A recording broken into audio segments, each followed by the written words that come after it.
Ladies and gentlemen, welcome aboard the Wright Flyer. I'm Randy Wright, and I'll be your captain on this special edition of our state-of-the-art radio program. And of course, as always, I'm joined on this evening's program by my first officer, Jeremy Grapington. Folks, this will be the final boarding call, so if you please, claim your seats, fasten your seatbelts, kick back, relax, and enjoy the show while Jeremy and I go ahead and delve into the pre-flight checklist, as there really is a lot of news and information to get to before we may fully indulge you with your in-flight entertainment. Folks, forgive the sun glare. The sun is setting. It is summer, and I can't really do anything about that at the moment. But anyway, on tonight's program, I want to talk about how there has been an FBI agent who has been indicted in the whole incident that occurred in January of 2016 at Oregon. It's the whole Bundy standoff. And what we see from this is that this FBI agent, who goes by the name of Joseph Astorino, I guess is how you'd say that, has been accused of lying to investigators involved in the shooting of Robert Lavoy Finicum. And what it boiled down to is he lied about discharging his weapon. And unfortunately, this is something that is a bit of an established pattern that we've seen when it comes to these sorts of federal overreaches and abuses of power by the federal government. You know, we had Ruby Ridge, and then we had the incident there at Elk, Texas with the Mount Carmel and the Branch Davidians. And all of this shows that when they get involved in this sort of thing, they tend to play fast and loose with the truth. They have an ulterior motive, they have an agenda, and the truth gets lost somewhere in the middle. But what's interesting about this is that Storitz has basically come forth and pled not guilty to the 5 charges that have been levied against him. He's essentially still allowed to carry out his duties as a member of the Federal Bureau of Investigation, except he's constrained to administrative duties. He can't go out and do field work. He was part of the hostage negotiation team. And it's interesting that the New York Times article that was put out today on this tries to spin it with their own narrative and agenda. And when CNN's already suffering from these fake news claims, where they're facing a rather hefty lawsuit for a story they're having to walk back on the Russian issue, it just goes to show that the rank and file of the graduates of Pavlov's School of Journalism for the salivating mainstream media have been contributing to the sort of chicanery that we have seen come to the surface with these types of issues. It's not that they are objectively reporting the facts. They're trying to put a spin on the narrative to control the way that people respond to this. They want a visceral, guttural, emotional response as opposed to a logic-based response. And I believe that that does a disservice to the family members of the victim, to the public at large, and to the credibility of our entire criminal justice system. Because when you have people running around lying to investigators and obstructing justice, because yes, those are the charges he faces. And I do have to preface that with allegedly, because it still is a presumption of innocence until proven guilty beyond a reasonable doubt. It's going to be interesting to see how this plays out, because what it tells me above all else is that the investigators feel as though there is some sort of malfeasance or, bad deeds on the part of this Joseph Astorita, uh, and the way that he has been going forth with the investigators, basically that he's lacking candor and good faith. It's not just candor and good faith that's lacking, Randy. Those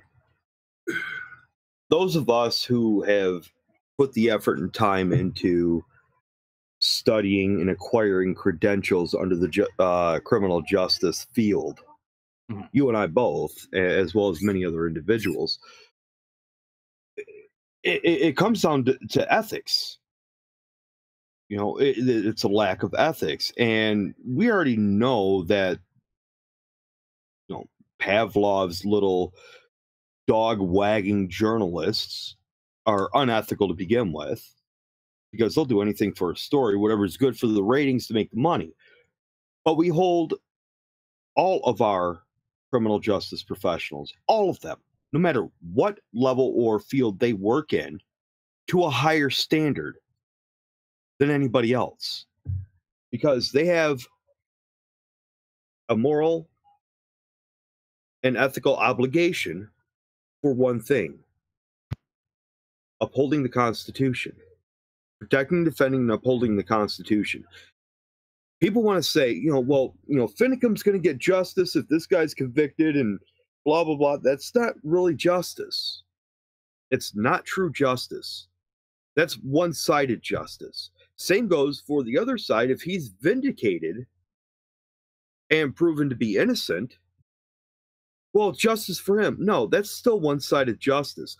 Justice is both parties on the side of this acknowledging and understanding what the ethical and moral ramifications are of any incident, and adhering to that to where nobody's rights are violated. That is justice. That is pure, unadulterated justice. It's not tarnished. And when you have people like the New York Times, again, wanting to spin this as, well, armed militants. Well, here's the thing. That's what they're classifying people as, armed militants. This is what the media does. They label people. Again, Goebbels and Goring and Himmler, they would all be so very proud of our media. All of them. All of them. All the way from Rush to Rectal Manchow itself. Okay? You can't allow those things to happen. When you insinuate things and you label things, you are depriving people of justice. Now, you, like myself, Randy, we want to know all the facts of this. Of course, we don't know all of the facts. I guess this whole investigation came about, and this indictment stemmed from an investigation of apparently the state troopers there in Oregon, as well as a couple of FBI agents, Tourette's, whatever his name is, was one Astorino. Yeah. Was one of the included agents of firing or discharging their sidearms. But there was 3 state troopers that did that as well. Now they're saying, I'm reading in this report, that none of the shell casings have been found. Okay. How can you provide ballistics other than the slugs that may or may not have been pulled from Mr. Finicum's, deceased body, and run ballistics on that? Forensics is an ever-changing science. But when you want to point out things and you want to label things and you only want to give half-truths, you don't want to tell the full truth. You just want to tell people what they want to hear, what you think they want to hear, or what you want them to hear in order to aggrandize yourself. You're depriving everybody of justice. We want all the facts of this case before we make a full and complete decision either way with regards to Mr. Astorino. Yeah, of course we do. And part of what comes to my mind with all of this is why would he not have been forthright with the investigators?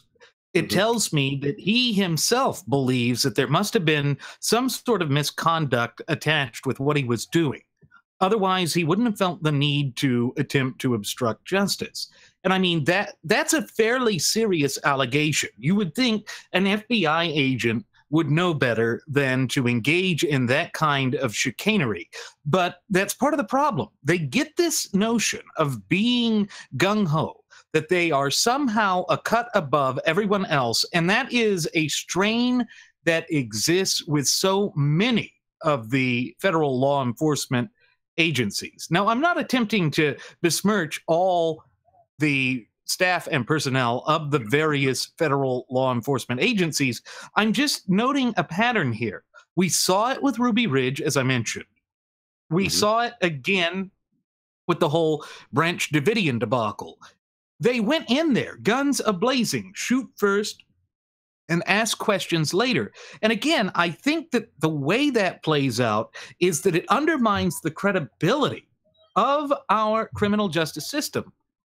And we know that people are basically looking at it as a rather dubious reputation that these various law enforcement agencies and organizations have. We know that the domestic terrorist group Black Lives Matter went forth gallivanting around and targeting innocent law enforcement officers. And it's this kind of thing that adds fuel to that fire. But we know that, again, the rank and file of the graduates of Pavlov's School of Journalism for the salivating mainstream media have attempted to add a racial element to this. Oh, well, they're just armed militants if they are white people, but they might be terrorists if they're blacks. Again, that's the sort of chicanery that the great visionary Zygmunt Dobbs warned us about in his magnum opus of Keynes at Harvard back in the 1950s and 60s. He said that these frothing at the mouth Fabian socialist leftists would engage in using these sorts of buzzwords, these magic terms of art, for lack of a better term, in which they would attempt to bamboozle the American people, to obfuscate the truth, to push forth a propagandist narrative and agenda. And unfortunately, that is what has started to take hold. And I mean, Jeremy, you were very rapid in jumping on the spin that was being put forth by the New York Times in this article. And that's part of the problem. And I say it is a problem because apparently there isn't a resolution when it comes to the lack of ethics by the American media. Well, the whole reason that we are facing a lack of trust in this country is because the media has, for generation after successive generation now, gone out and attempted to cram this narrative and agenda down our throats without our input, without our say. And again, it's because they thought they had a monopoly over it. And of course, as you know, we've done shows in the past where we explained and explored the rise of Pavlov's School of Journalism for the salivating mainstream media, tracing its origins back to the newspaper conglomeration of William Randolph Hearst back at the turn of the 20th century. And it seems that they're doubling down on these efforts, that they're making it worse than it was before. And that is something that cannot be accepted either. Well, sure. Well, I happen to believe that there actually is a resolution for this. And you and I have talked numerous times before about it, and we've discussed it with various other individuals and acquaintances we know, is that in order to root out this issue and this cancer that's going on, well, we have to do what you and I are doing right now. We, the people, have to become vocal. Instead of being complacent and just taking in what we're told, we have to become knowledgeable on subjects. We have to be the ones that are saying, no, that is incorrect. This is the truth, and you will report the truth. See, it's gotten to the point, Randy, where we have to hold the media accountable at the same level as our elected officials. And that's sad. That is not what the founders envisioned for their great experiment known as the United States. They wanted the people to be the voice of the media, the free press, for the purposes of being able to hold our elected officials accountable when they fall short of fulfilling their duties righteously. And if we, the people, do not do that, we do not take up that obligation. And yes, folks, it is an obligation. It is a duty. It is a civic duty. It's come to the point now to where that duty has been all but thrown out of the window, and people are just absorbing the information. It's just being beamed in. And what it reminds me of, Randy, and again, this is one of my little analogies with a movie that actually has nothing to do with the whole conversation, but it does. The movie, I can't remember which one it was. It was one of the Batman movies with Jim Carrey and played the Riddler. And he's sitting there, in the box. Batman Forever. Batman Forever, thank you. And him and Tommy Lee Jones, a.k.a. Two-Face, are sitting there taking turns sticking this thing to their forehead and to each other's forehead to absorb the thoughts and wipe people out of any kind of intellect. That is exactly what's happening. I guess this is why, in a way, people still refer to the TV as the idiot box. It's kind of fitting. Again, it's a movie that's completely irrelevant, but underlying tones suggest that it is absolutely relevant, because that is no different than in that movie, in those scenes, as to what is happening with the American people, the way they are behaving now. They are allowing people to suck the intelligence right out of them because it's being replaced and pushed out with garbage. Right. Half-truths and lies and propaganda. Again, Zygmunt Daub warned about this. That he did. And one of the things that we have to take away from this is it's just a line that continues. This line that continues is whenever people are standing up for their rights, it's almost a guarantee that the media will be there circling like the bunch of vultures that they are. And it doesn't matter what the issue is. It doesn't matter what the story is. It could be about the healthcare reform crap, where they sit there and buy into that lie that people, would be left out in the street to die, and ignoring EMTALA and COBRA, which prevented that from happening. Or it could be the way that they tried to go forth with the narrative back when the whole Branch Davidian debacle was going down, saying that they were engaging in criminal activity. But again, there really wasn't any proof of that. And so when they go forth and claim that they are armed militants, we know that the objective that they're trying to accomplish when they use that sort of charged language is to paint these people off as being insane, as being criminally insane, and as a great detriment and danger to society as a whole, when in fact nothing could be further from the truth. They don't explore how it is the government through the Federal Bureau of Land Management Manipulation and Malarkey that went forth and have been stripping people of their rights to then do corrupt deals for little curmudgeons like dingy Harry Reid. No, they don't want to discuss that. They don't want to get to the heart of the matter, because if they did that, it means that their narrative of pushing for ever-expanding governmental control and influence in the facets of our daily lives would be exposed for the sham and chicanery that it is. And unfortunately, it feels as though what's happening here is a push to further discredit these people, when in fact I think there is some merit to the complaints they have. And you go into social media, and the atmosphere that we have now is, with the press doing this, they're sitting there saying, oh, well, I'm sure this FBI agent's going to get off, that nothing is going to happen to him, because there is this built-in bias that has been basically coming to the surface time and again, so that it's a predictable pattern, a repetitive pattern, one that shows no signs of improving within the foreseeable future. And it's a tragedy, really, when you stop and think about it, examining it under the totality of the circumstances. It is a travesty because it is a miscarriage of justice when the entire credibility of our legal system is undermined that way.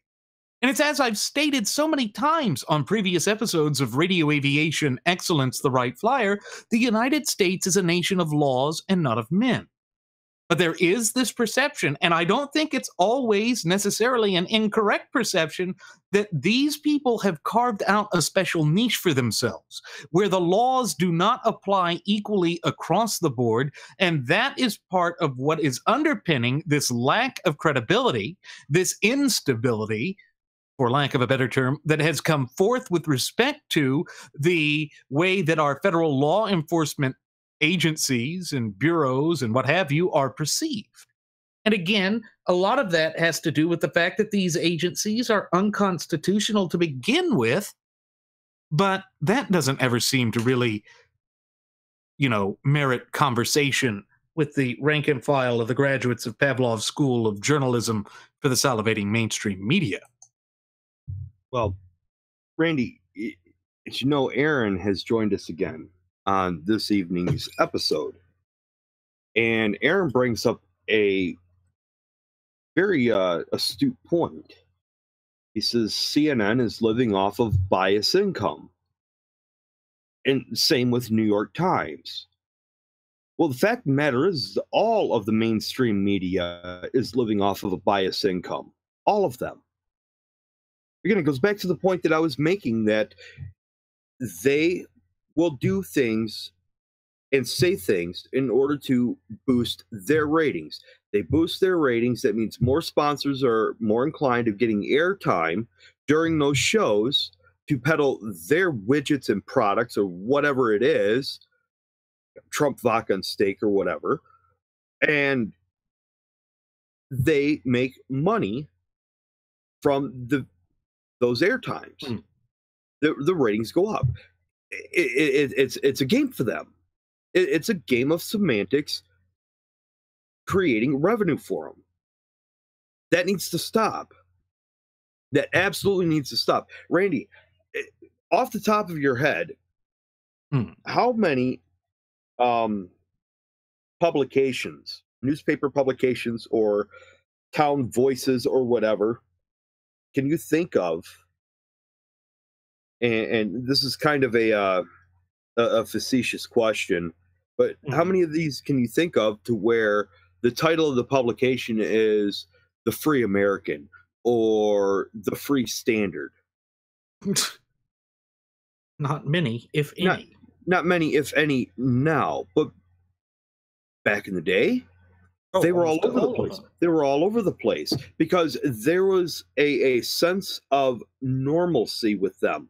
There was a sense of dignity, integrity, morals, ethics, to where they put out the news, if you will, without it being lopsided, without any spin on it whatsoever.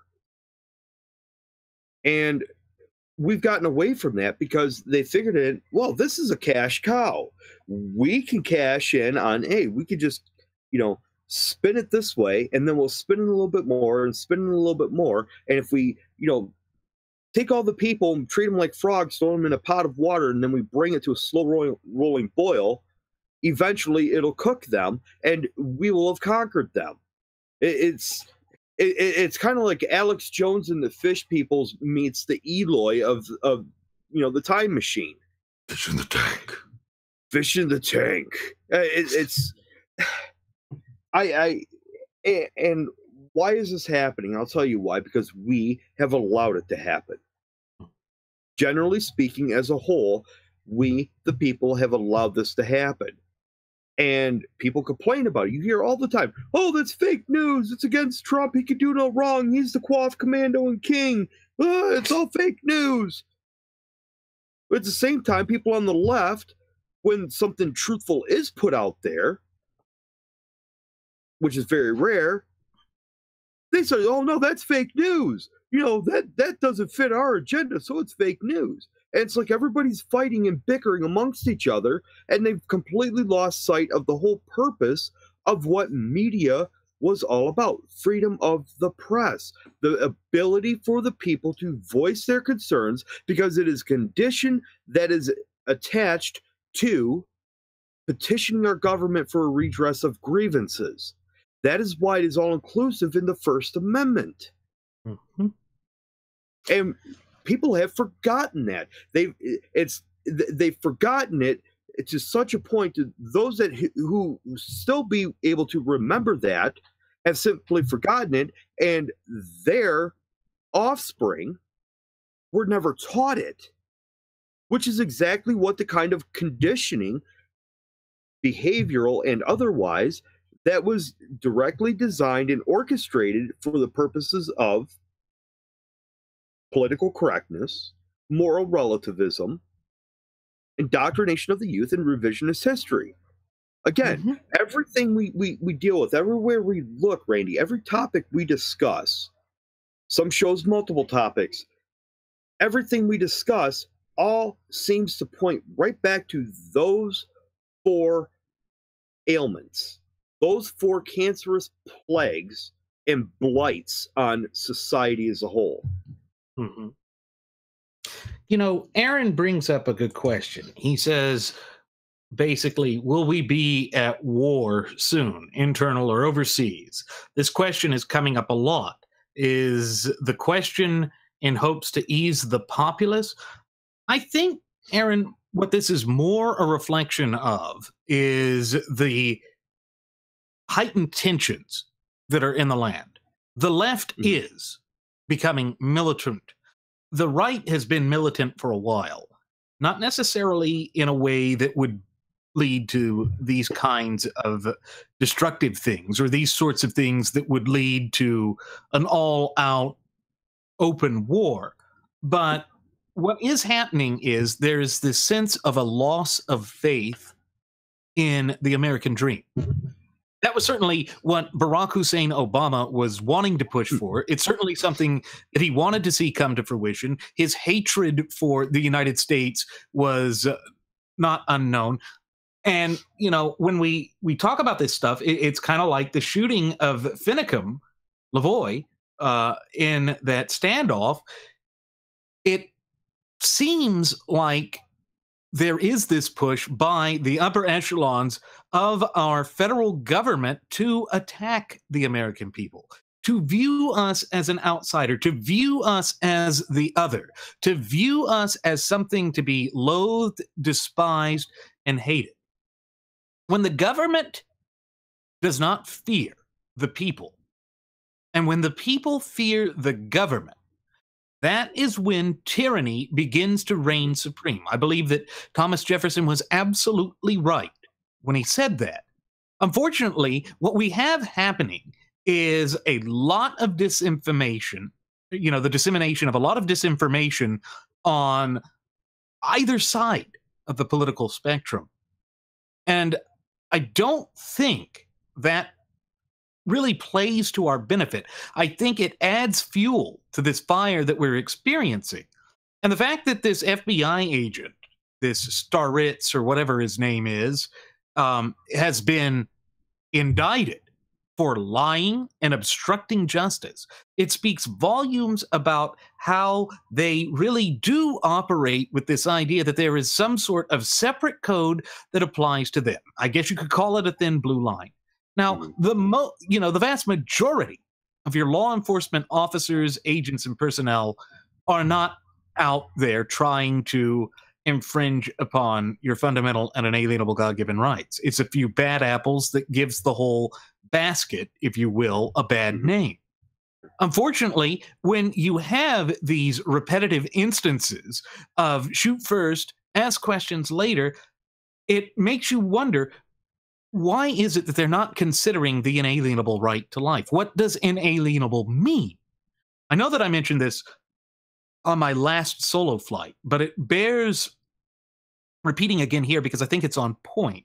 Inalienable essentially means that it cannot be taken from you without the color of law. And you can't waive it either. Now, we've seen the way that the system attempts to, carve out exceptions to that. Oh, well, if you are incarcerated for a felony, then you lose your right to keep and bear firearms even after you're released. That is a perversion of the way that the system was meant to work. And that's part of the problem. Whenever we further distance and divorce ourselves from the clear and concise language that is contained within the four corners of our shared United States Constitution, that is when these issues become very significant, very substantive, and begin to have a disparate impact on the nation as a whole, to the point of where the entire stability and structure of our constitutionally endowed federalist representative republic hangs in the balance. Of course, this is exactly what the frothing at the mouth Fabian socialist leftists want.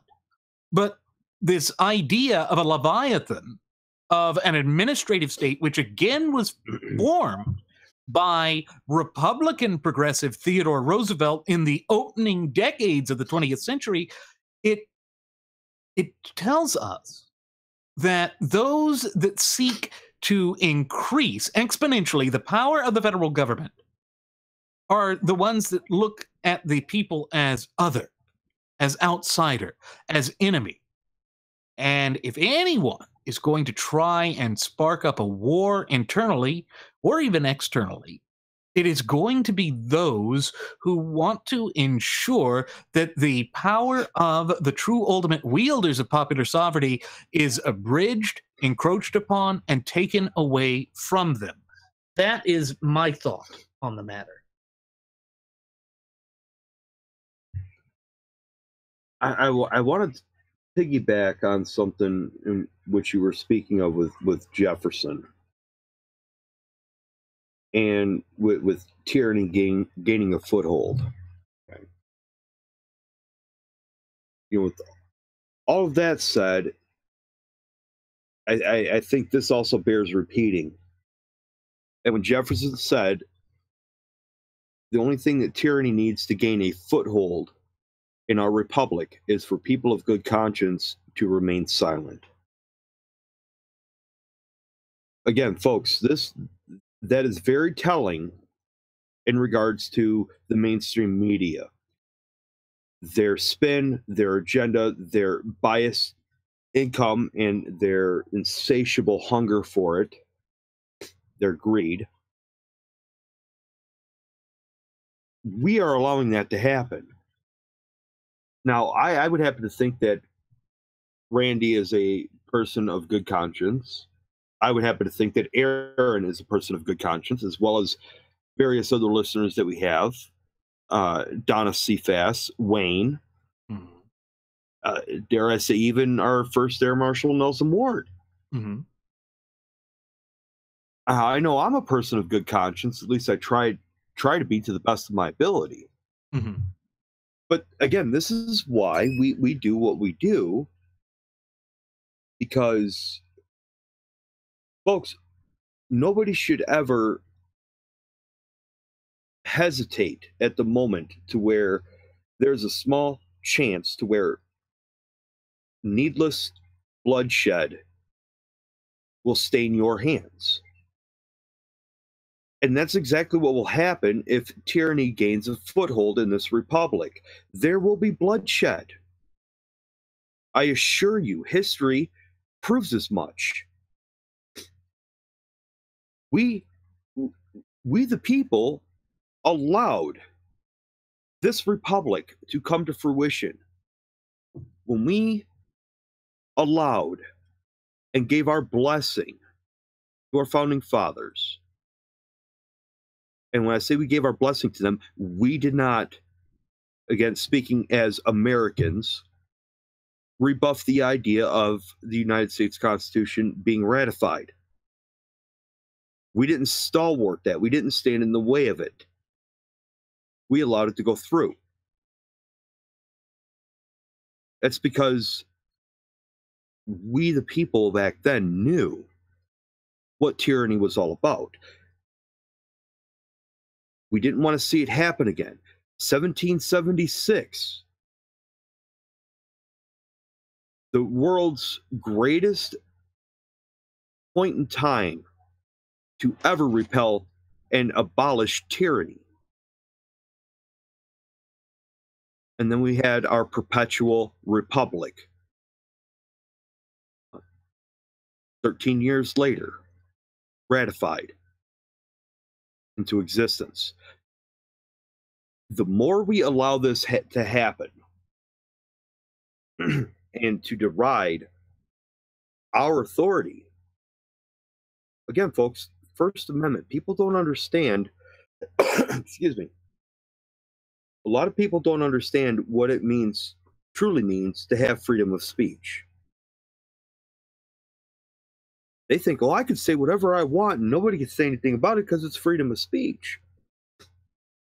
When they have that kind of mentality, that tells me that they have no knowledge nor care of the consequences that are attached to what you say, or how you behave, or various actions you do that you want to claim are freedom of speech.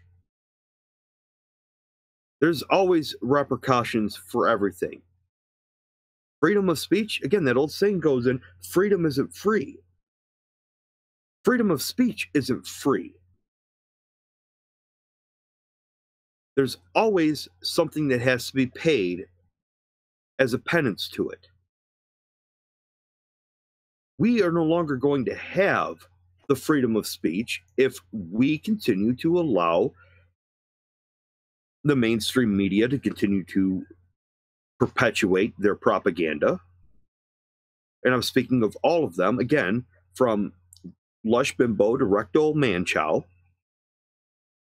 For those of you who do not understand that reference, I don't think you really want to. When you see, yeah, well, thanks, Randy. It's, again, it's the point of they don't want to be held accountable. They think they're above everybody else.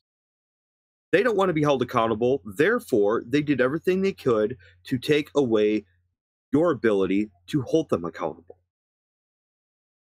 Folks, we're not going to do that to you here at Radio Aviation Excellence, the Wright Flyer. Because the first thing that we want anybody to do when they listen to our shows, speak on anything. If we're wrong on anything, let us know. Hold us accountable. In fact, we require that. Because if we're not willing to be held accountable for ourselves and our actions and our words, then we have no business holding anybody else accountable for theirs. This is the mindset that we all need to have and embrace and undertake and let empower us, because it is our birthright as United States citizens. It is our obligation to ourselves and to each other and our posterity. Mm-hmm. And you know, what plays into this is we know that great French philosopher and admirer of America during her halcyon days, Alexis de Tocqueville, he spoke of the dangers of a free press. He explained that the reason why none of those things would ever have been tolerated in Europe is because Europe never had them. But in the United States, he said that the American people would see some of the most outrageous things in the journals that existed at the time and the political pamphlets that existed at the time. But because they knew it was a free press, and because the vast majority of the rags that were published at the time stated their political slant and bias up front, didn't hide behind this facade of being objective, they knew to read between the lines. And therefore, it wouldn't foment rebellion or revolution or war. And this kind of ties back into the point and question that Aaron had asked earlier. The reason that there is a lot of talk about war, either internally or externally, is because there is so much disinformation out there. When we are groping around blindly, trying to find the truth, when there is so much obfuscation and so much bamboozlement that is being peddled by all of our information media sources and outlets, it is nigh impossible for the people to know what's true. And that leads to fear. Fear comes from the unknown. And that's what they are peddling. They want there to be a lack of understanding as to what is occurring within the heart of the land of the free and the home of the brave, so that we view each other as some sort of an outside thing, as something to not be trusted. And here's the problem. We are more divided today than we have been at any other point in our nation's relatively brief yet illustrious history, save for the year 1860. And that was a year before this nation tore itself asunder and fought the war between the states, or as it's more commonly known, the American Civil War, in which we decimated 2% of our population.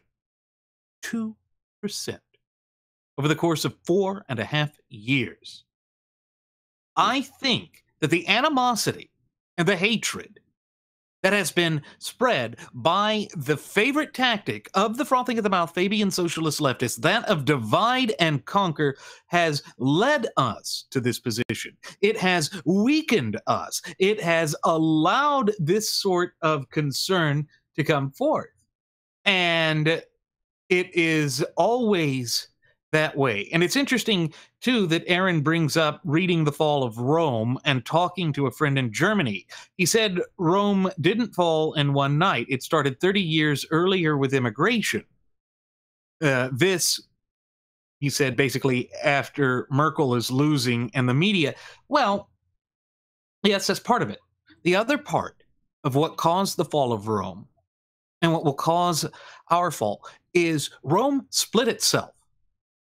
Okay, the empire split itself into the Eastern Empire and the Western Empire. All of the prestige, all of the power was transferred to the Eastern Empire. That is what became the Byzantine Empire that wouldn't fall, or the Byzantine Empire that would not fall until the Turks knocked it over after the First Crusade. Well after the First Crusade, a couple of hundred years after the First Crusade. It was corruption in the part of the government as well, trying to placate the people, not just the immigration. It was that they started doing social spending. That's where bread and circuses come from. The people were starving, so you distract them by giving them free bread and blood sports in the arena. Mm-hmm. And nothing is being done to curtail the opulence, the corruptions, the shortcomings of the government itself, because they rather facetiously and haughtily believed that Rome was God's gift to the earth. And therefore, they truly felt that they could get away with anything and everything. And that is the way their government operated.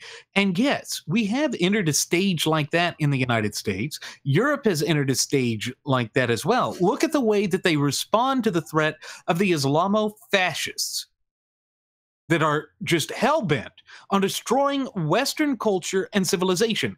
There is a loathing and despising of all that we have accomplished, all that we have managed to achieve throughout the course of the millennia. And it's a suicide pact. It is this self-loathing, this despising of what we have accomplished that works against us. It puts us in this weakened position, and that is exactly what the frothing at the mouth Fabian socialist leftists want to have come to fruition here in the land of the free and the home of the brave. And it's just not something that can be ignored. And unfortunately, again, the crux of it falls to the media, the way that they don't want to report on it. Look at how quick they are to call the people that were involved in the Bundy standoff in Oregon back in January of 2016 as armed militants. But how they don't ever want to call the Islamo-fascist barbarians terrorists. they don't even want to call them armed militants either. No. In fact, they are so reluctant to even label them or place a name tag on them that could be conceived or perceived to be anything associated or tied with Islamofascism.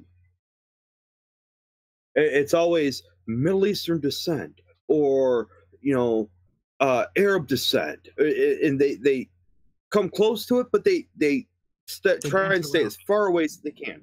And that's an issue. It's kind of like, last week, the terrorist attack, and yes, it was a terrorist attack that happened in my hometown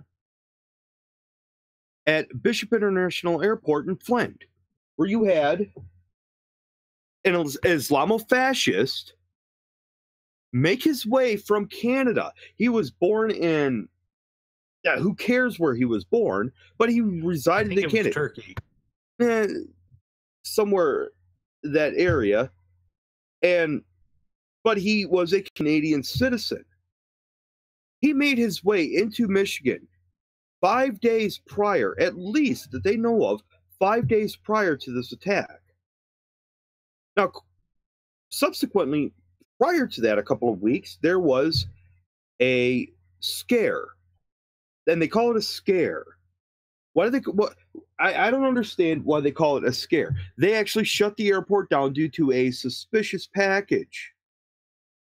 Well, folks, I don't know if you've seen some of the people that come in and out of the airports carrying certain signs or baggage and whatnot. They look rather suspicious to me in some cases. In fact, a lot of people look suspicious to me. Maybe it's just my training and my background. But then again, I digress. But they shut down not only the airport, but they shut down local businesses over all of this. I believe it was within a 3-mile radius. Protocol? Yes, more than likely protocol, because they didn't know what they were dealing with. It could have been a dirty bomb. It could have been anything. But the fact of the matter is they reacted. But here's the thing. I find it kind of funny in a way that 2 weeks later, a Canadian resident who is an Islamofascist terrorist finds his way at the airport, knows exactly where the unsecured areas are, pulls out a 12-inch Bowie knife, and stabs an airport police officer in the back of the neck. Unprovoked, just did it. And while he was doing it, he was yelling, Allahu Akbar, or Aloha Snack Bar, whichever dialect you speak. And when he was done, or in the continuance of it, and when he was finished, he says, "This is just the first. All Americans must die." Now, they're very reluctant. In fact, that stuff didn't come out until hours. When I say hours, I'm talking the next day, when it was actually confirmed by officials, law enforcement officials. That's what witnesses reported happened when they took their statements and investigated it. They're reluctant to do that. But here we have an individual with Lavoy Finicum, who had his family in his vehicle, in his truck, four-wheel drive truck. They barricaded the road. Was he fleeing law enforcement? Possibly. I don't know all of the facts of the case. I haven't really studied all that much into it. However, I did see a video. And a lot of people say, oh, well, that's, that video is doctored and edited and so on and so forth. I've looked at a number of videos. And again, with my background that I have, I know what videos are doctored and which ones aren't. And the video that I saw was Lavoy Finicum getting out of his vehicle, walking or making a run away from his vehicle, my guess, in order to protect his family, because he probably knew what was about to happen. People have a very creepy instinct, a very surreal instinct about those things. Yeah, it's a sixth sense. And what I saw was one hand go up in the air and the other one on its way up, and then a flash of light from behind him, about 25 yards back. And then he went down. Now, is that a legitimate video? Has that been confirmed as a legitimate piece of evidence that has not been tampered with? No, it hasn't. I only know what I saw. Other opposing videos, I saw flashes of lights from different directions. But again, this is why we said we want to see all the evidence on this, and we want the facts of the case, because that is the only way we can truly decide. But here's the thing. When you have a scenario like that, they jump to armed white militants, or armed militants, armed right-wing extremists. They're so quick to jump at that label and use it. But yet, here we have individuals, as Randy said, the Black Lives Matter movement. Remember Michael Brown, the issue with Michael Brown, his mother and stepfather having the rally there, and then his stepfather grabbing the megaphone and inciting people into chanting, "Let's burn this MFer down." Yeah. After saying, "We want justice, no peace, no justice." Inciting riots, were they given the same label? No. No, they weren't. And they were the ones perpetuating the crime. Right. Yeah, here's Finicum fleeing and eluding officers? Absolutely. Okay. Was he leading them? I think he may have been leading them away from his vehicle, of which Randy, remember, I believe, if memory serves, his family was in the vehicle, and if memory serves, there was actually bullet holes in the vehicle as well after it stopped. I believe so. So here it is. This individual, I think, was making an honest attempt to surrender in order to preserve his family. And then he gave his life in doing so, making an attempt to be compliant. And yet we have individuals in this country that are hell-bent on chaos and destruction are given a pass.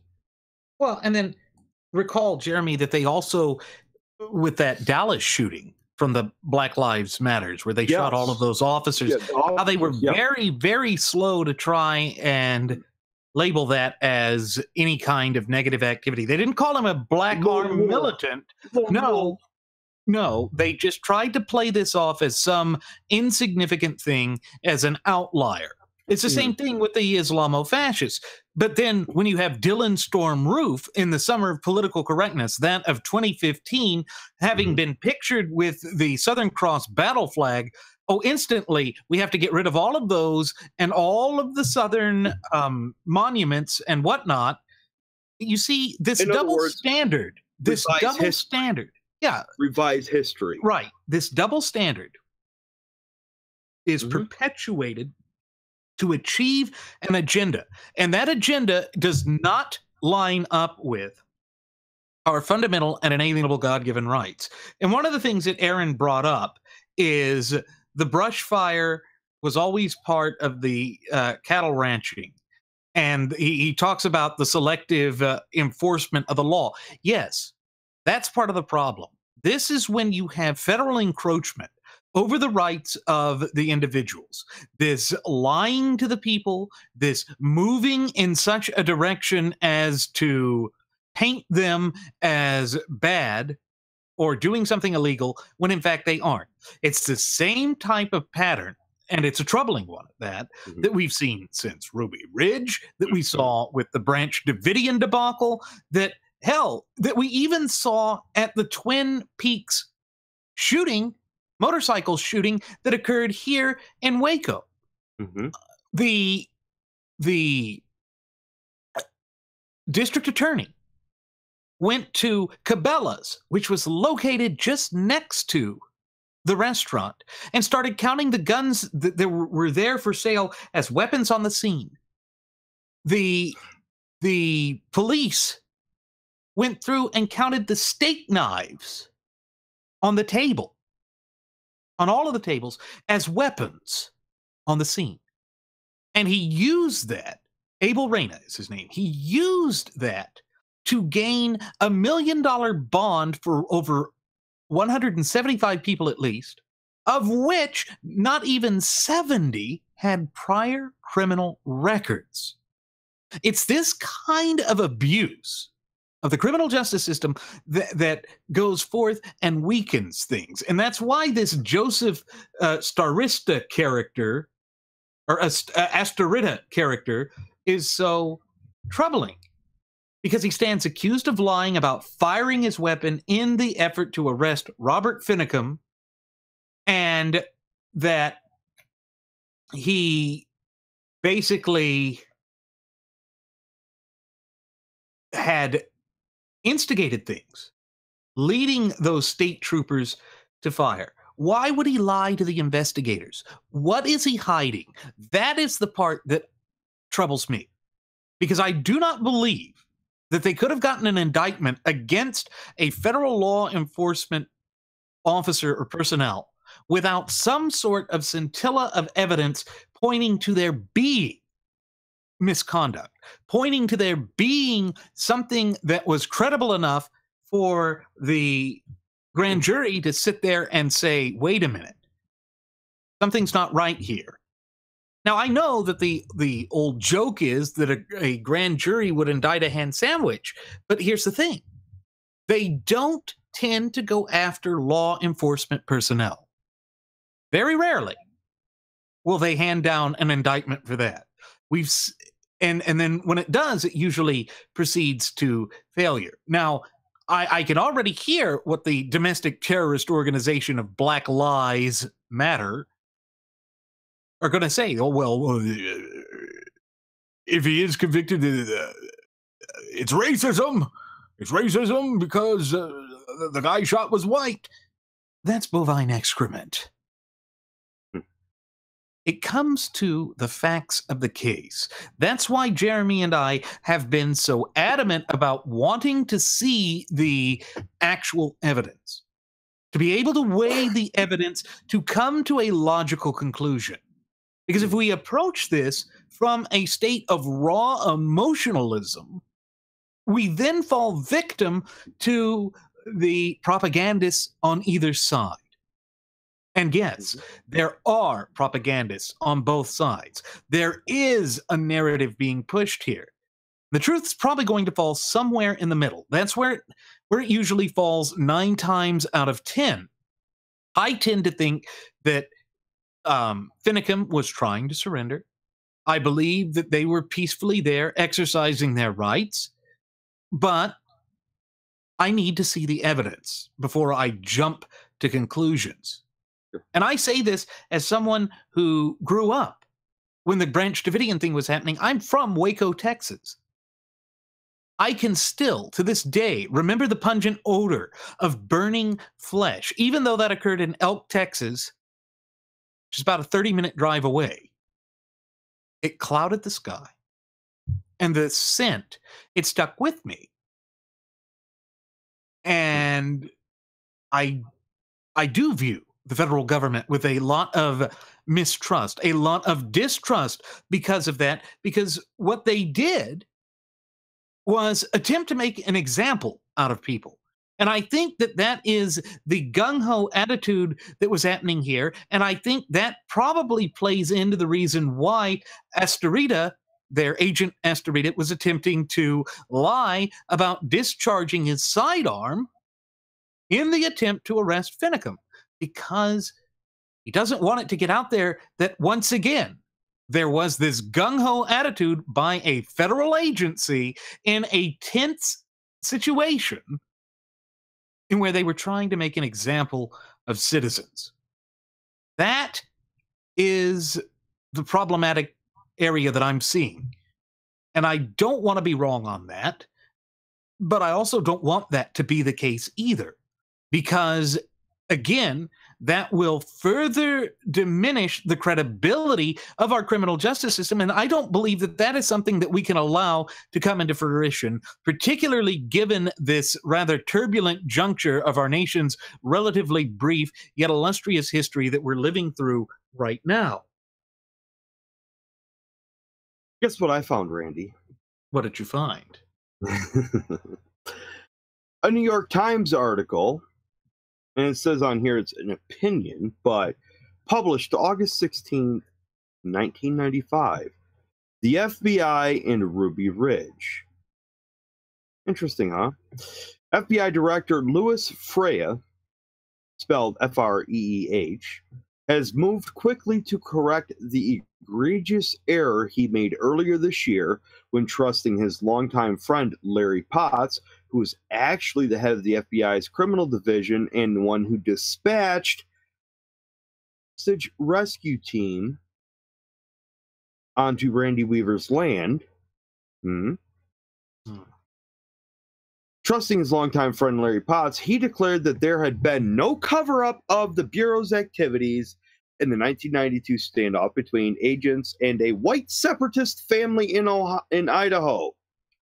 White separatists. There we go. There we go. Now, white separatists has now become armed militants. White militants. You see how the transmigration has happened? It's even a word. It is now. We ought to coin it. The transition from white separatist to white armed militants, or armed white militants, or armed militants of the white persuasion. However they want to sugarcoat it and change it. Folks, this is something we've been talking about since the onset and the very beginning episode on September 11th, 2015. This insatiable hunger and urge for these Fabians, which is now being placed all across the board of all mainstream media, and their hunger and greed for bias income, they're all Fabians, because every single one of them, in some part or another, will always give credence to the bastardization of words to fit their agenda. You see it with like Fox News. Well, the illegal immigrants. Wrong. You cannot be an illegal immigrant. In fact, there's no such thing. Why? Because immigration is the legal way in which a person comes into a country. Therefore, you cannot illegally immigrate. That's like saying, I'm going to go legally murder somebody.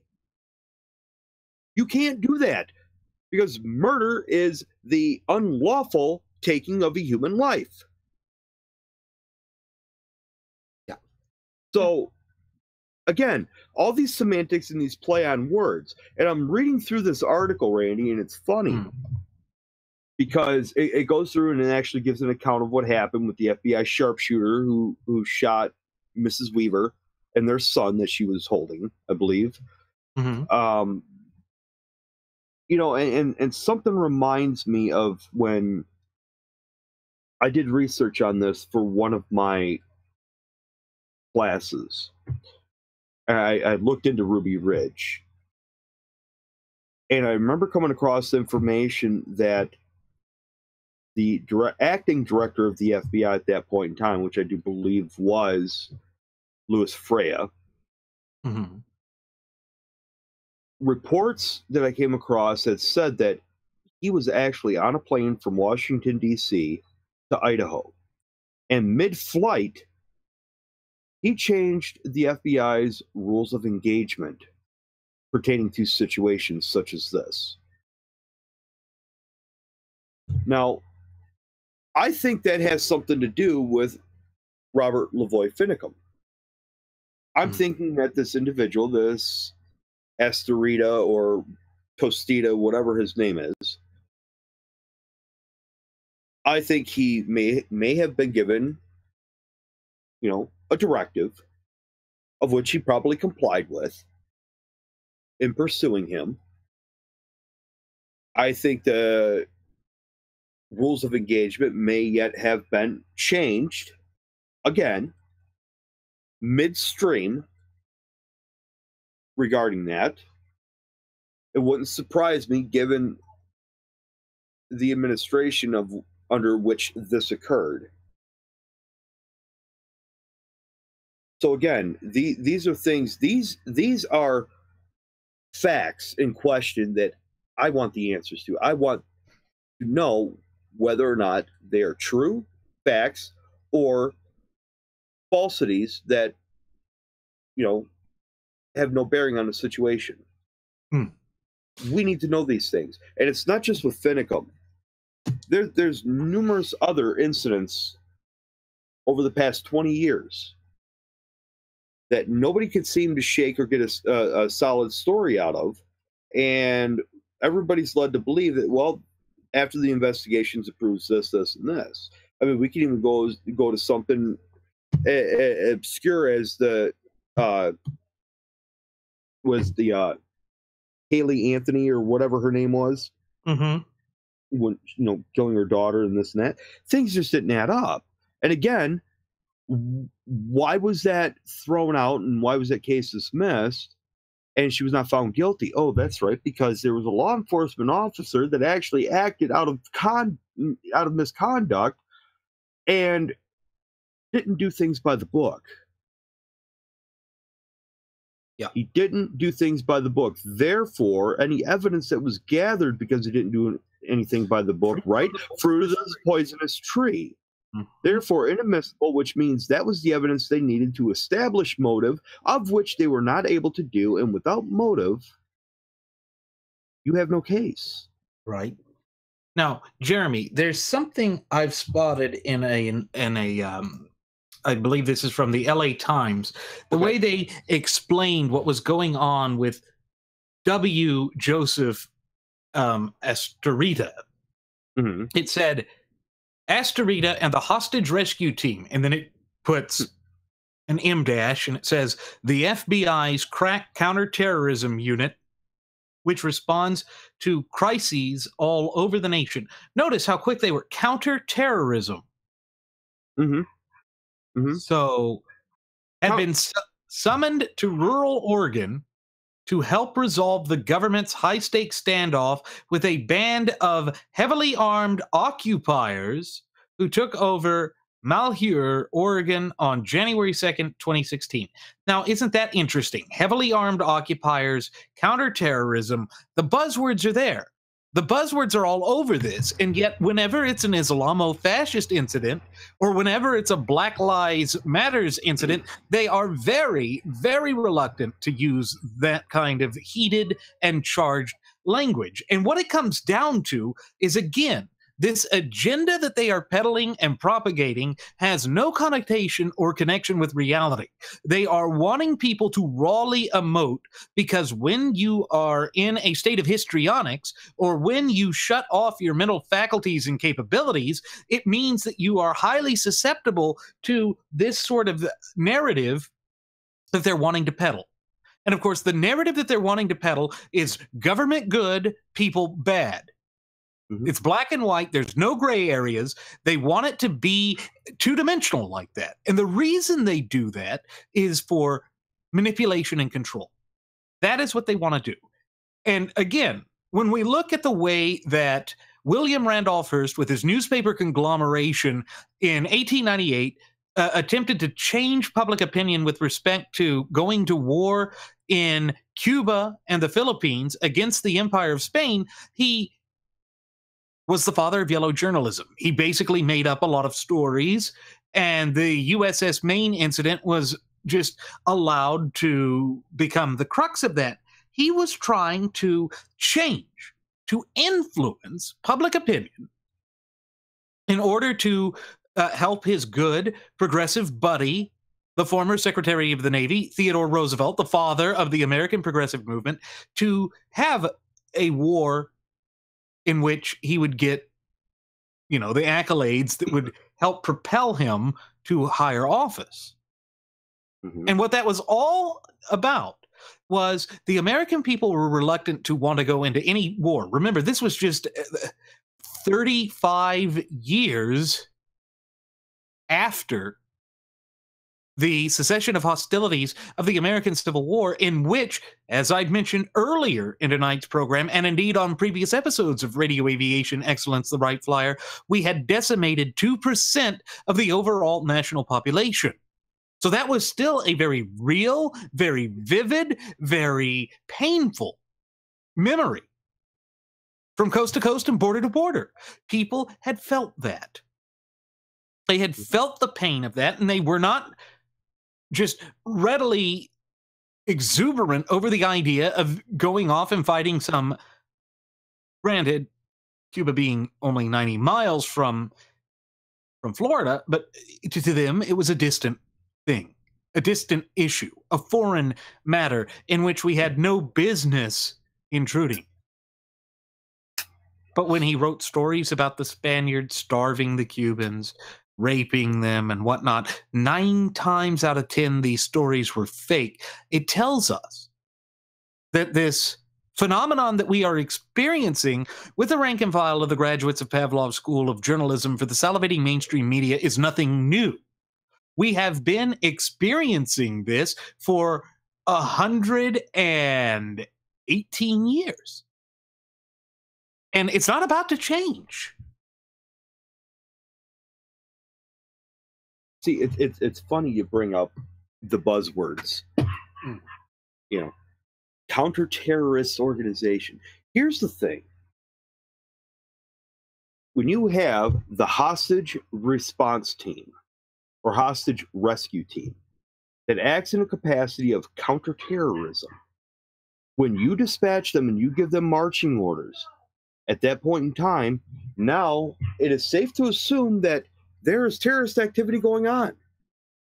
So automatically rallying that team gives people the perception that there's terrorist activity. And that's what they wanted to do. They did it in Ruby Ridge because it was the exact same team, the hostage rescue team, to break a siege at the home of Mr. Weaver. Now, folks, if you don't know the story and the background behind Randy Weaver, he was actually set up. He was summoned into court for allegedly purchasing or attempting to sell a short-barreled shotgun, which is less than 18 inches, or less than 18 and a half inches. Okay. Problem with that is that the warrant actually wasn't sufficient enough, nor was the summons to appear in court because it was actually dated for February 30th. Now, anybody see anything wrong with that picture? At the most, February has 29 days, and that happens to be every 4 years, which is leap year. But there's never a February 30th. Now, people would say, well, that was an honest or a mistake done in good faith. Clerical error. Clerical error, this and that. But here's the thing.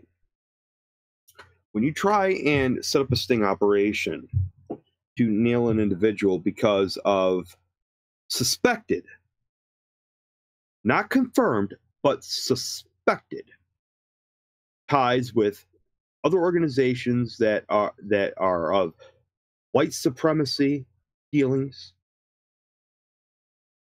and because you know people who are dealing with white supremacists, and because you're looking at busting them, you're going to go after their underlings to try and turn them and get them to roll on something and trump them up with something in order to say, well, you know what, we'll knock this down if you go ahead and agree to become a confidential informant for us. Which is, I think, was what their whole plan was to do anyways. And Randy Weaver says, no, want no part of it. I'm not going to do it, this, that. And then that irritated them. They pursued him. And in this article, actually asks, it says, one key question was why the Bureau's usual rules of engagement, which allows agents to fire only in self-defense, Had changed. were relaxed, allowing an agent to fire on an unarmed Mrs. Weaver, thus killing her. Now, here's the thing. Just because an individual is armed, it doesn't necessarily mean that they have any act of aggression or intent to do you harm. Therefore, self-defense is not a plausible defense at that point. If they act in an aggressive manner towards you and they happen to be armed, I believe it's called a reactionary gap, which I think was actually lengthened from 21 feet, if I'm not mistaken. Because an average individual can cover 33 feet in about, sprinting about 2.1 seconds. Which is not a lot of time, but in a situation like that, seems forever. Trust me, I know.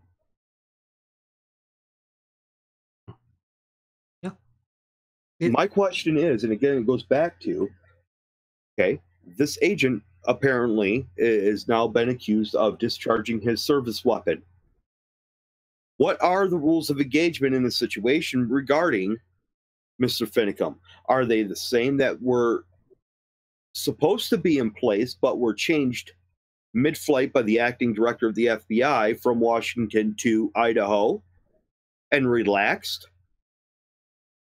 Or were they as the former, only firing your service piece in an act of self-defense? Now, one would contend that Mr. Finicum driving or fleeing and evading could be an act of self-defense, and it was imminent that he be stopped. But when Mr. Finicum gets out of his vehicle and is running away from them and has one arm up in the air, hands up, don't shoot. Remember that? Now, why is it that anybody's firearms were discharged at that point? They claim that, he was actually pulling a firearm himself, but again, there's evidence contrary to that. See, again, it goes back to all these buzzwords, and it's almost as if the media, in fact, I know the media is guilty of creating a circumstance where there's a court of public opinion rather than a court of law. And that, again, speaks to the divisiveness and the complete erosion of what true justice really is in terms of what our founding fathers had intended for it and what the meaning was. Sure. And basically, what we have here is there is an attempt to win the public over to thinking that the counterterrorism unit, quote unquote, this hostage rescue team, was there to make everything better, that there really was criminal activity afoot, even though they hadn't been charged with any crimes yet. They hadn't been prosecuted or indicted. Again, this is just going down the lines of how the media blurs the lines, as you were saying there, Jeremy, and the way that they want people to acquiesce to there being some sort of great conspiracy going on. That's what the media wanted this to be. They wanted it to be that, look at these yokel rednecks who are whining and complaining about the abuse of the Federal Bureau of Land Management, Manipulation, and Malarkey, which is really a fitting name for that bureau, to basically have all that they hold near and dear stripped from them. You see, folks, again, it comes down to this Leviathan and out of control administrative state attempting to encroach upon, abridge, belittle, besmirch, and take away the fundamental and inalienable God-given rights of the citizenry of the United States of America. That is a repetitive pattern here. And you notice that he faced 5 charges of lying and obstructing justice. Those are major charges. Major charges. And it shows us that those who are attempting to encroach upon our rights are always dishonest. It is because you cannot be honest, you cannot be legitimate, and attempt to abridge and belittle the rights of the popular sovereigns of these United States of America. Yet that is what happens each and every time. Remember the lie that was there for the whole Branch Davidian debacle was, oh, we didn't use flammable tear gas. Really? Mm-hmm. Oh, well, the Branch Davidian set the fire. Really? Is that what the video showed? Again, there is this playing fast and loose with the truth. That is a problem. Because they are trying to shield themselves while attacking citizens. And I have a major point of contention with that. Well, sure. I mean, this goes back even further. And Randy, I'm sure our listeners would love to learn a little bit more history about the Bureau of Land Manipulation and Malarkey when it comes to the Shoshone Indian tribe. And Raymond Yowell, who's a Shoshone farmer who actually took the the BLM and M to court. And I believe he won. I think it was like $4.2 million or $2.4 million or something in restitution. This is back in 2012. Now, why is it? And by the way, folks, that happens to be in Idaho. In Idaho, the same state in which all of this other drivel happened. Now, speaking to Mount Carmel and the Branch Davidians in the video that showed conclusively how the fire started. See, all of that was precluded by federal agents attempting to serve a warrant. And what started the whole debacle, they attempted to serve the warrant, and they were pretty much told, get off our property. You're here to arrest David Koresh. He has actually not been charged with anything. In fact, any and all the investigations that were instigated against him have been dropped, I believe, by the Texas State of Child Protective Services. We're investigating him on child negligence and child abuse charges, of which, Randy, memory serves, did he not every single morning at the exact same time happen to come into Waco to a donut shop? Yeah, Jack and Jill Donuts. Jack and Jill Donuts doesn't exist anymore at that location. Get donuts every single morning at the same time. Now, folks, if they really wanted to serve a warrant to him, they could have, and execute it, they could have done it then. They knew his whereabouts. But no, they did this in order to create a problem, an issue, so to speak. Therefore, they could come in and say, well, this is the issue that's happened, and we have the solution for it. What's your solution? Oh, we're going to violate posse comitatus. And we're going to have our 10th Mountain Division, I believe it was, with the tank retrieval units. We're the ones that actually punched a hole in the side of Mount Carmel and detonated that explosive gas. Well, and the other thing they did, Jeremy, is they sat there and turned off the lights when Sheriff Harwell had been having amicable conversations with David Koresh. He was getting ready to surrender himself. That's the thing. The feds wanted to step it up. The feds were coming in gung-ho fashion because they wanted to set an example of David Koresh, of anyone who would stand up to the federal government. It's the same mentality that was there with Randy Weaver. It's the same mentality that we're seeing with this, at least from what relatively little evidence we've seen thus far with respect to this Joseph Starista. It's that same kind of attitude.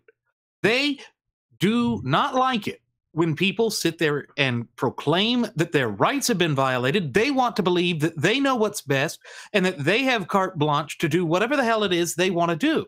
And unfortunately, when they get into this sort of impermissible mindset, this gung-ho attitude, they start lusting for blood. There is a bloodlust that follows them. And come hell or high water, they are going to satiate that bloodlust to slake their thirst, no matter what the cost is to the people. And that's a major bone of contention I have. It's trampling the proper tenets of federalism. It's not allowing the system of justice to work as it was intended to and as it was designed to. And they try to sit there and say that, look, this is just these criminal elements, these outlaw elements that have no respect for the law of the land, except they're the ones that have been ignoring the supreme law of the land, which, pursuant to Article 6, Clause 2, what is known in the common American vernacular as the Supremacy Clause, is none other than our Constitution.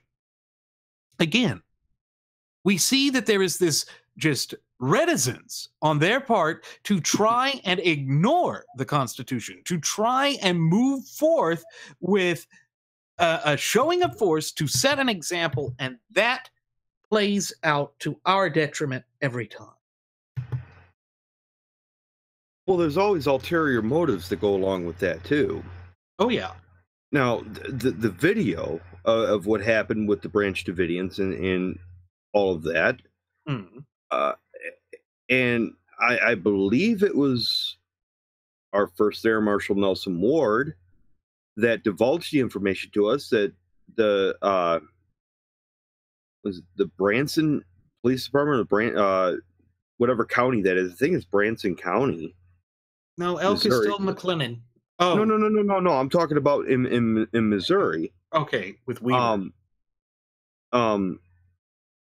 The sheriff's department there, where Nelson lived, uses that video as an educational, instructional video, I believe. And again, this is what Nelson has told me of how to not serve a warrant. Let me repeat that. How not serve a warrant. How not to serve a warrant. And that tells me that if a law enforcement agency is using that footage to instruct and educate their officers on the proper procedures of how to serve a warrant, and they're saying, this is what not to do.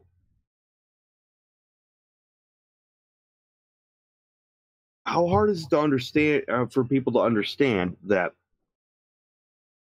there obviously was something that went extremely awry with that whole situation?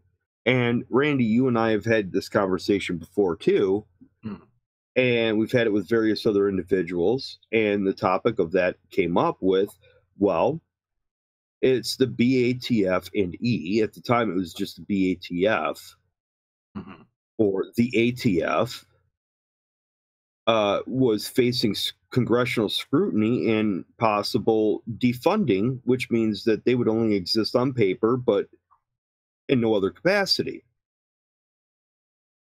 So Janet Reno, Janet Nero, fiddling while Waco burns. Yes, made the call to utilize them to engage this, to show the American people that no, there's still a purpose for this, organization, this outfit, which is unconstitutional, by the way. There's no constitutional authority for that agency to even exist. You know where that agency, or why that agency even came into existence? It was the Prohibition Agency, the ones to enforce prohibition against alcohol. As soon as the 18th Amendment was repealed, nullified by the 21st Amendment, that agency lost all right to exist, basically. And that's what it comes down to. It's funny. It's funny, not to interrupt, but the BLM was not always known as the BLM. No.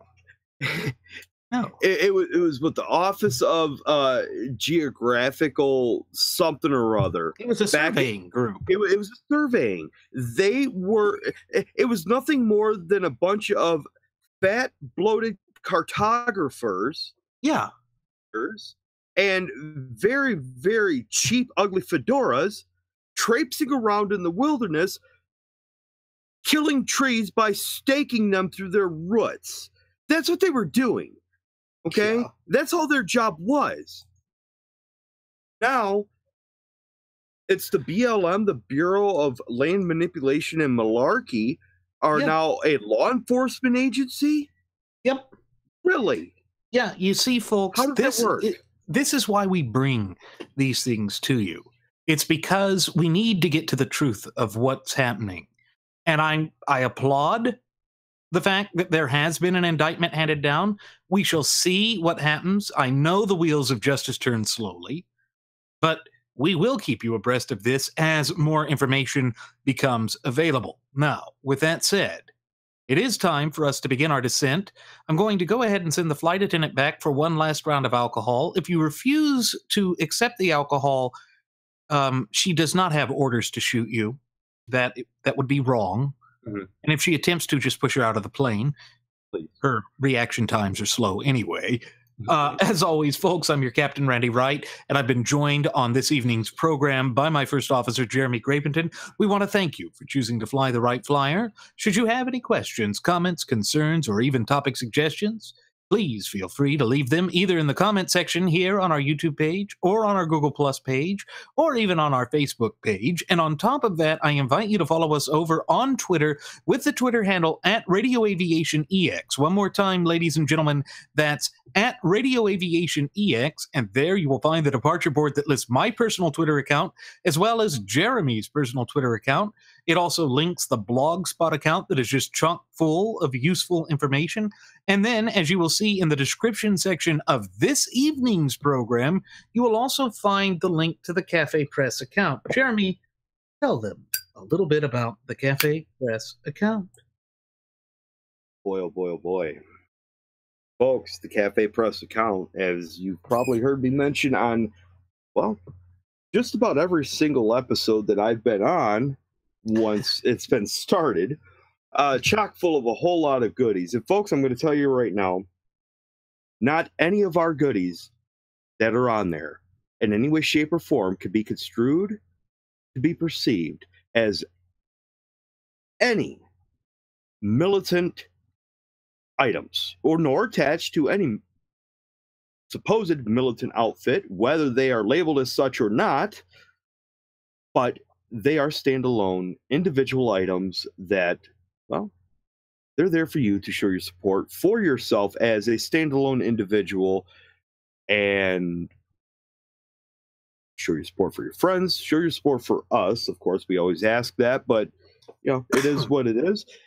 Folks, these items would be nifty little gifts, especially for upcoming birthdays, various different holidays coming up. 4th of July is right around the corner, and how great would it be to show your friends and family that you are empowered and have no problem empowering them with things like our drinking glasses with our first class passenger logo and our traditional logo on them. Folks, with the Cafe Press account, you just can't go wrong. Thank you again for choosing to fly the Wright Flyer. We hope to see you again next time. Please do take care.